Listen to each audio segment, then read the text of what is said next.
नमस्कार।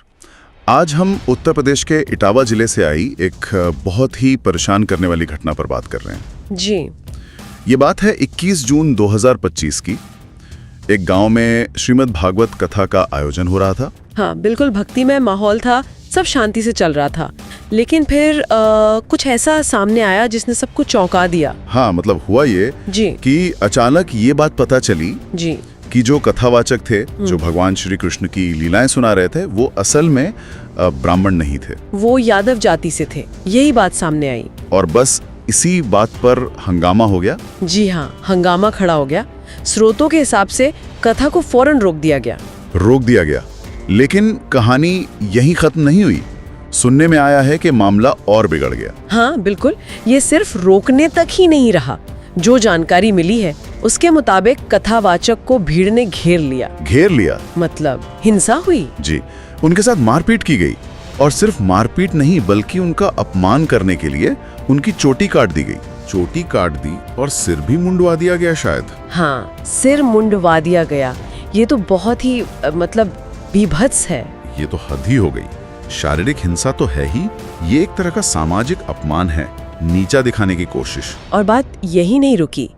जो सबसे ज्यादा विचलित करने वाली बात सामने आई है वो ये कि उन्हें कथित तौर पर एक महिला के पैरों में नाक रगड़ने पर मजबूर किया गया। क्या कह रहे हैं, नाक रगड़ने पर? जी, और इस पूरी घटना का वीडियो भी बनाया गया।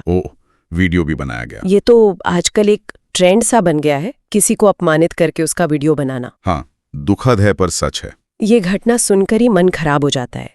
ये तो सीधा सवाल उठाती है, क्या किसी की जाति ये तय करेगी कि उसे धार्मिक ज्ञान है या नहीं, या वो अपनी भक्ति दिखा सकता है या नहीं? बिल्कुल, ये अधिकार कैसे छीना जा सकता है? सरासर अन्याय है ये। निश्चित रूप से। ये सिर्फ एक व्यक्ति का अपमान नहीं है, ये दिखाता है कि हमारे समाज में जाति को लेकर पूर्वाग्रह कितने गहरे हैं, कितने जड़ जमाए हुए हैं। और विडंबना देखिए, जैसा कि स्रोत भी बताते हैं कि भगवान श्री कृष्ण खुद जिनकी वो कथा सुना रहे थे, वो तो यादव कुल से ही थे। सही कहा। ये तो सबसे बड़ा व्यंग्य है।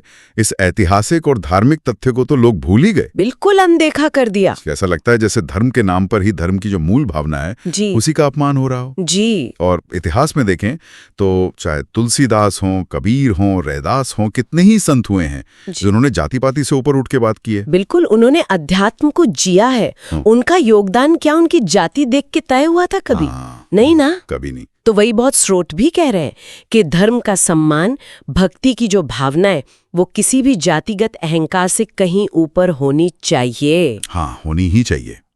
सुनने में आया है कि इस मामले में एफआईआर वगैरह भी हुई है। जी, एफआईआर दर्ज करने और जो दोषी हैं उन पर कार्रवाई की बात भी सामने आई है। चलिए, कानूनी कार्रवाई तो होगी, लेकिन सोचने वाली बात यह है कि हम 21वीं सदी में हैं। जी हाँ। और आज भी किसी धार्मिक काम के लिए, कथा सुनाने के लिए किसी की जाति पूछी जा रही है, और उसके आधार पर ऐसा सुलूक। ये कहाँ जा रहे हैं हम? यही सवाल तो मन में उठता है। ये हमें गंभीरता से सोचने पर मजबूर करता है। क्या वाकई ज्ञान पर, भक्ति पर किसी खास जाति का कोई एकाधिकार हो सकता है? क्या ईश्वर तक पहुंचने का रास्ता जाति की तंग दलियों से जाता है? ये सवाल बहुत बड़ा है। जी, स्रोत भी इस घटना को इसी बड़े सामाजिक सवाल के दायरे में रखकर देख रहे हैं। तो कुल मिलाकर इटावा की ये घटना धर्म की आड़ में छिपी हुई जातिगत असहिष्णुता और अमानवीयता का एक बहुत ही गंभीर और चिंताजनक चेहरा दिखाती है। बिल्कुल। और ये हमें एक विचार के साथ छोड़ जाती है। क्या? कि जब किसी इंसान की गरिमा को,